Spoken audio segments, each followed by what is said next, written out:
In today's video, I'm going to teach you how to use the new Google Sites.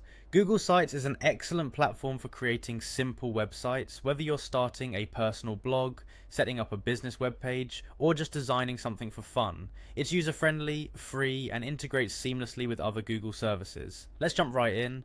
First, open your web browser and type Google Sites into the search bar. This will bring you to the search results page. Click on the link that says Google Drive, sign in.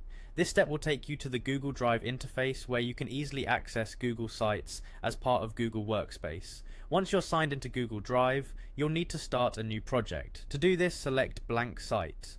This clickable option will open a fresh canvas for you to start building your site from scratch.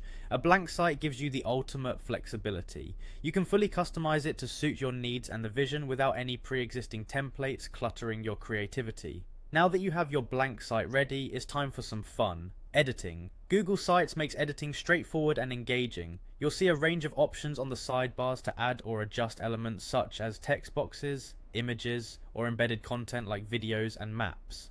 Drag and drop features make it easy to position these elements exactly where you want them on the page. While designing, keep in mind your site's purpose and audience. Use colors, fonts, and imagery that reflect your brand or personal style.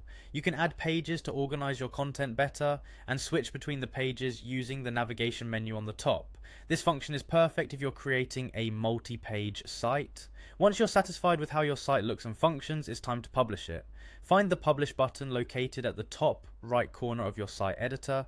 Clicking this button will open a dialog box prompting you to create a web address for your site. This is the URL that others will use to visit your site, so choose something relevant and memorable. Before finalizing, make sure to define who can view your site. By default, sites are set to be private, accessible only to specific people you invite. If you want the broader public to access your site, adjust the settings accordingly. Once you've reviewed everything, click Publish again to make your site live on the internet. Congratulations, you've just created and published your very own site using Google Sites. Remember, you can always come back and make edits or updates whenever you need. I hope you found this guide helpful. If you did, don't forget to give it a thumbs up and subscribe for more tutorials like this. Until next time, happy site building.